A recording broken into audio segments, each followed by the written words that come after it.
She's completely the epitome of what a French elegant woman that likes fashion is. I like her coquettish attitude, I like the way she dresses, I like the way she moves, I like the mood she creates. Influence way beyond France. She's funny, sexy, she's perfect. So who is this woman being feted by fashion's finest? This month, Revealed meets Vogue Paris editor Carine Roitfeld. I still like what I'm doing because I always do what I like.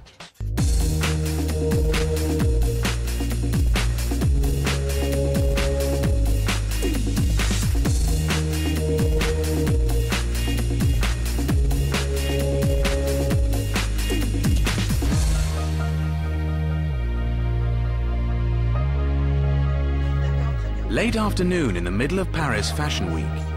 As editor-in-chief of Vogue Paris, this is one of the busiest days of Carine Roitfeld's year. The must-attend Yves Saint Laurent show is minutes away from starting, and she still has to choose the cover of April's magazine. A lot of you prefer this cover. Carine has been in charge of Vogue Paris for the past 7 years, a role that has established her as one of the industry's leading lights. Undoubtedly influential, she appears to be mildly surprised at the interest people now have in the fashion business. People love fashion. They know everything about fashion and they want to know who is behind fashion. It was not like this 10 years ago, and 20 years ago it doesn't exist. So I think people are very curious about fashion. They love to dress, they know everything about the new label, and they want to know la petite histoire, the go-between, the backstage story. They want to know everything. It's not a new magazine, it's a magazine that's here for a long time, so it's a very great reputation to use the best photographers for a long, long time, and we try to keep this reputation. And it's a fashion magazine, and Paris, as we think, is the capital of fashion, so Vogue Paris is very important. For everyone that likes fashion, I think it has to be a reference. It was for many years, much before me, you know, and we have to keep this aura on Vogue Paris. Her friends see her as being unquestionably the right person for the right job. French Vogue is probably what it should be, which is the center of fashion. Paris is the city where fashion happens, where it is created, where it starts. I think that she does not sacrifice or compromise her vision or the vision of the designers that she's promoting in the magazine for the sake of pure commercialism. I think that she balances and weighs the two. I think fashion is really about making choices, really clear choices, and this is what she's about. It's very important that someone at that level would do that. It's not always the case, trust me. But in many ways, it's the respect she commands in big business circles that sets her apart from many of her colleagues. We ask her questions, and even with me. I had meetings with Carine, I have a lunch with Carine sometimes to listen to her.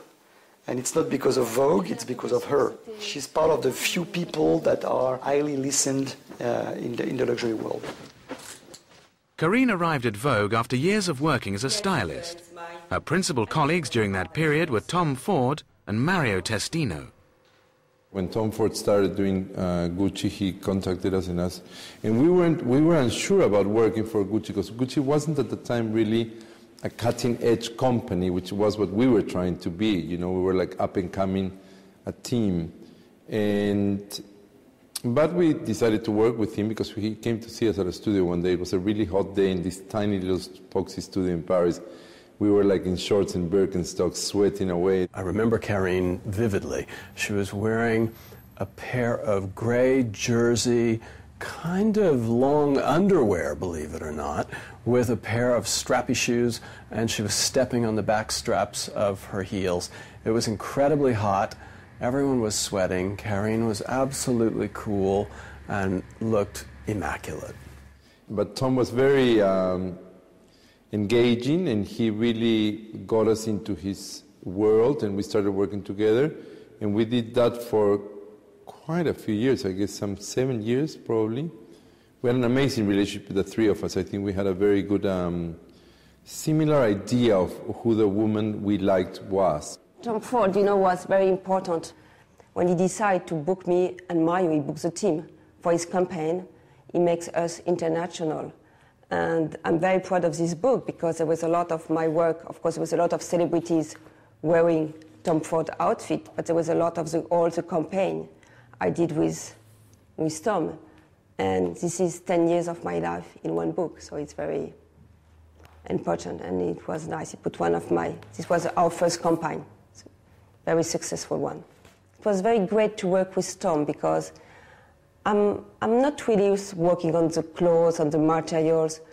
It's just looking the way I was dressing, the way I was, I don't know, putting my legs, the way I was holding my bags. And he took all this from me, and after he put on the runway. So he called me his muse. It was a great name.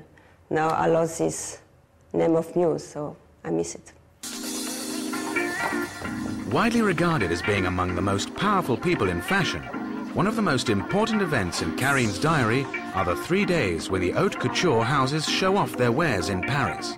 We join her on her way to the Chanel show.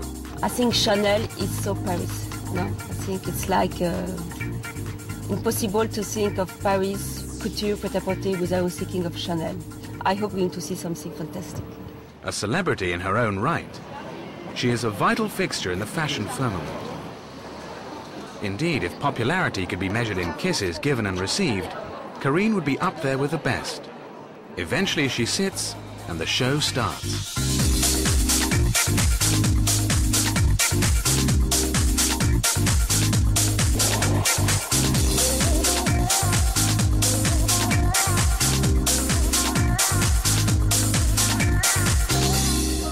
French Vogue tends to shy away from celebrities, but an editor's relationship with the top designers is vital for the well-being of the magazine.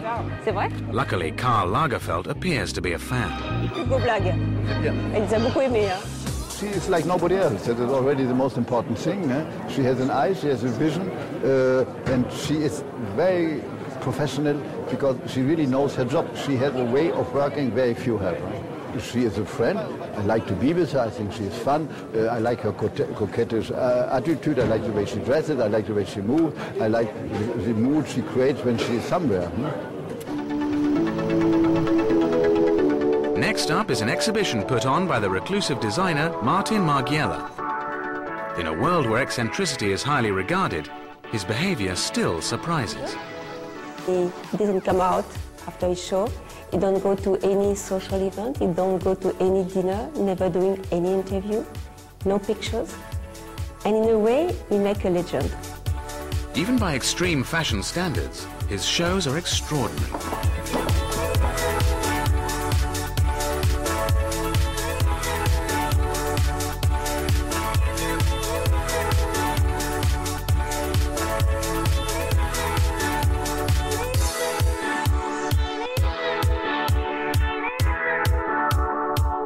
Each outfit shown comes with a running commentary.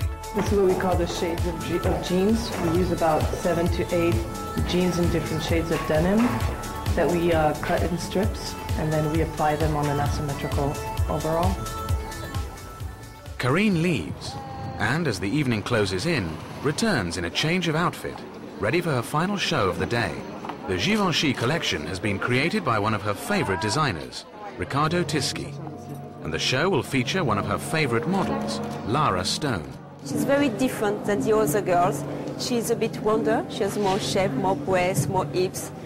She's blushing, she's shy. I don't know, she don't work very well on the catwalk. She's totally different, and we love her because she's different.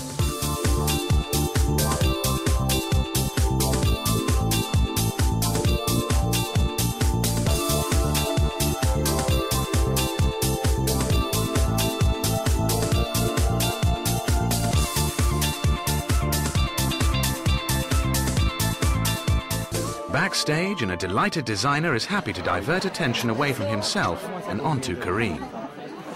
Carine, for me, is a kind of... I'm leaving, Riccardo. Ciao, Carine. I'll wait outside. No, Lola, it's very easy to describe Carine. For me, it's many things. Because he's one of the first person that really believe in me. He's the person that really welcomed me to Paris when I arrived from nothing, arrived to Paris and then became a designer of Givenchy.